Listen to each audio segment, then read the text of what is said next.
I will be building him a guest house because if I brought him into this world, he can't ever leave me. No, don't be that mom. But I can't help it. I literally get anxiety every night about the day I he'll feel so leave bad for me. him. You know he's going to come tell me all of his for, secrets because he'll be terrified of you. Well, I'm never going to be mad at him. No, but you're just going to be crazy. Like, he's going to, don't. Ew, I will Don't never be crazy. You have to let them go. I know. You do. Look, I want him to experience it. But if I can afford security that can hide when he's off a different state, Work it. I'm going to do that. And that right there is just a small glimpse of what you can expect from the Nikki and Brie show when they come to San Francisco at the Cobb's Comedy Club for a live recording. And they actually joined me now. Hello, ladies. How you both doing today? Good. How are you? Doing so good. I loved that little clip from the podcast that we got to see there. Just a quick sneak peek of what people can expect. But now that I have both of you here, I would love to ask both of you, what can people expect at the Nikki and Brie show coming to Cobb's Comedy Club here in San Francisco? Well, the first thing is no filter. When it comes to our lives, Nikki and I are open books, and we talk about everything from our marriages to motherhood to sisterhood to really everything going on in our lives. But we're very honest and raw and real with it. And as you could tell, there's zero filters, especially with my sister, Nikki. Yeah. Oh, yeah, that's very true. And our show's so spontaneous. What I love about our live shows is you never know what's going to happen. And if you're an audience member, you never know if you're going to get up on stage or we're going to ask you a question. It's very spontaneous and fun. I love that the two of you are so spontaneous and willing to just share so much of who the two of you are. And when it comes to the podcast specifically, why was that important to be very vulnerable and just real with your audience? You know, Oh, sorry, you go, Nikki. Twin thing. I feel like, you know, being in a world that feels so filtered, whether it's social media or feeling like we have to have a specific kind of voice.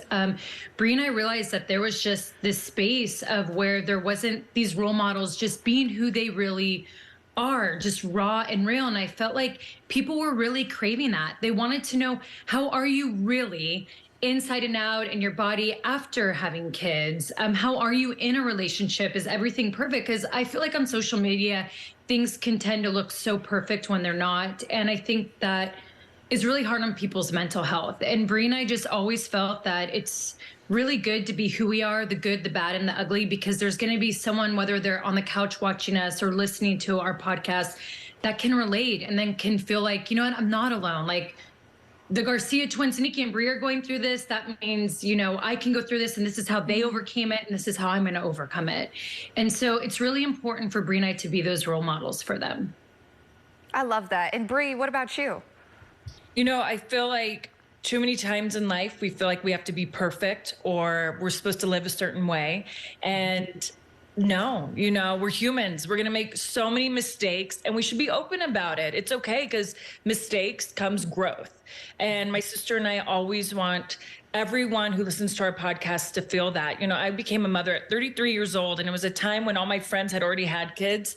And I was like, oh my gosh, how do I keep a human alive? This is crazy. And I almost felt like I had no support because my sister wasn't going through it. She was still on the road wrestling.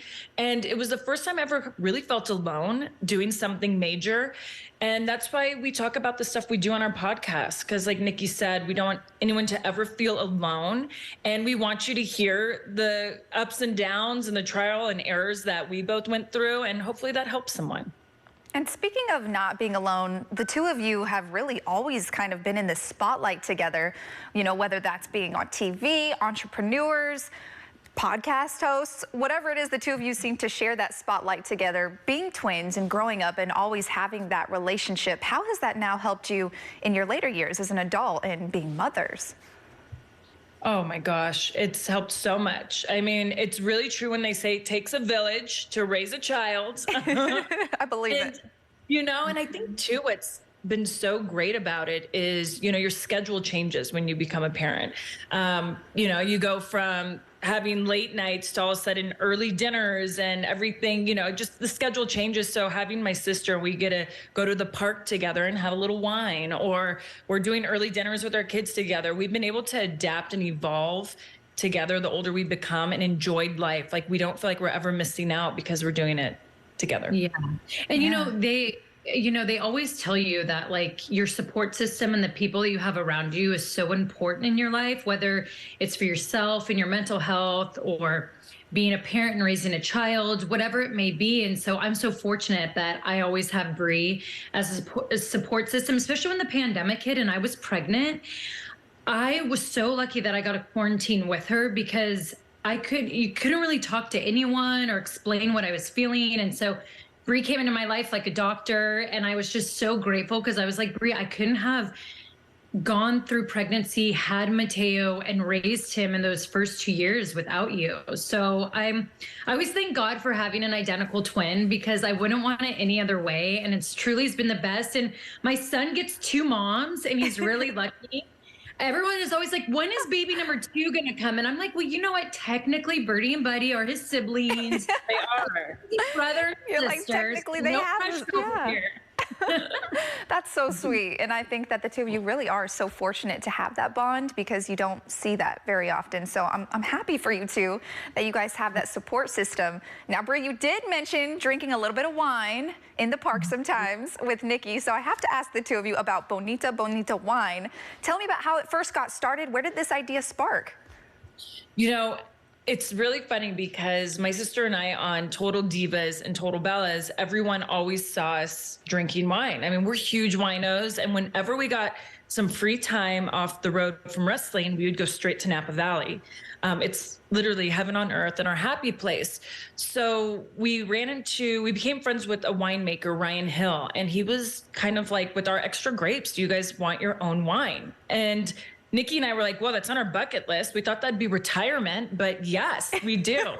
So here we are 6 years later, and we're very proud of our wine. We have an amazing wine club, and Nikki and I feel so blessed to be part of Napa Valley and their community because it's a beautiful community to be around. The farmers, the winemakers, the energy, the beauty. We feel so blessed.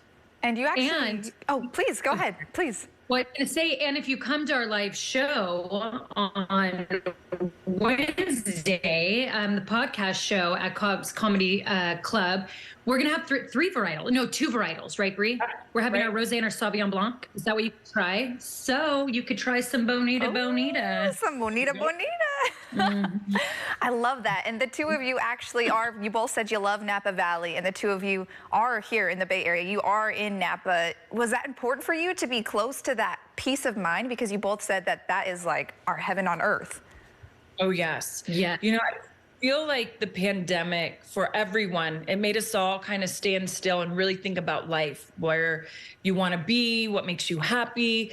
And Nikki and I at the time were living in Phoenix, Arizona with our families. And we both were like, you know, we love Napa Valley. That's our place, our happy place. Why don't we live there and be close by our wine? Because we're very hands-on. And so it's what drew us there and made us actually take the big leap of faith to move. And it's been the best move I feel like for you too, Nikki, for us both. It has. It's I mean, heaven on earth, but such an incredible place to raise a family. And then also to get to be by one of our passion projects that we are working hard to growing into an empire. We feel truly fortunate. Wonderful. Well, I just thank you both so much for joining us here today on Live in the Bay. Nikki, Brie, you both are beautiful souls. And I actually cannot wait to have you both in studio here next week. So thank you guys so much for your time. Yes. Can't wait to see you. Yeah. Can't wait to see you.